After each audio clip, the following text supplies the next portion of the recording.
బహు విస్తారమైన ధనము, పనివారు, గొర్రె మందలు, మేక మందలు, బహు పశు సంపద అతనికి ఉంది. అలాగే తన అన్న కుమారుడైనటువంటి లోతు కూడా పశు సంపద, మేక మందలు, గొర్రె మందలు ఉంటాయి. ఇతనికి పనివాళ్ళు ఉంటారు, అతనికి పనివాళ్ళు ఉంటారు. వారి ఆ అబ్రహాము పనివారికి, లోతు పనివారికి ఆ మంద కాపర్లు కదా వారి గొడవ వస్తుంది. ఇంటికి వచ్చి వారి యజమానులు లోతు, అబ్రహాం కనుక జరిగినటువంటి సంఘటన చెబుతారు. చెప్పిన వెంటనే అబ్రహాముకు ఒక ఆలోచన వస్తుంది. దేవుడు ఒక ఆలోచన ఇచ్చాడు, మీరు వేరుగా బ్రతకమని.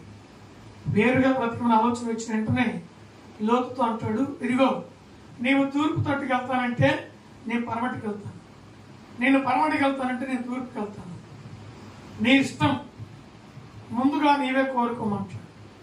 ఎందుకయ్యా అంటే నీ మందలు నా మందలు కలిసి నివసించలేనంత ఆస్తి దేవుడు మనకిచ్చాడు, బహు విస్తారంగా దేవుడు దీవించాడు. కాబట్టి మనం వేరువేరుగా వెళ్ళి మనం చాలా ఆనందంగా బ్రతుకుదాము అని అంటాడు అబ్రహాం.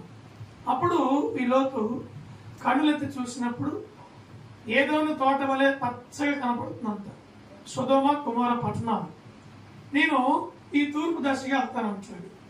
ఎవరు? లోతు. సరే వెళ్ళు నాయన అంటాడు. ఆ తర్వాత మోకరించి అబ్రహాము, అయ్యా నేను పరమటికి వెళ్ళమంటావా, ఉత్తరానికి వెళ్ళమంటావా, దక్షిణానికి వెళ్ళమంటావా?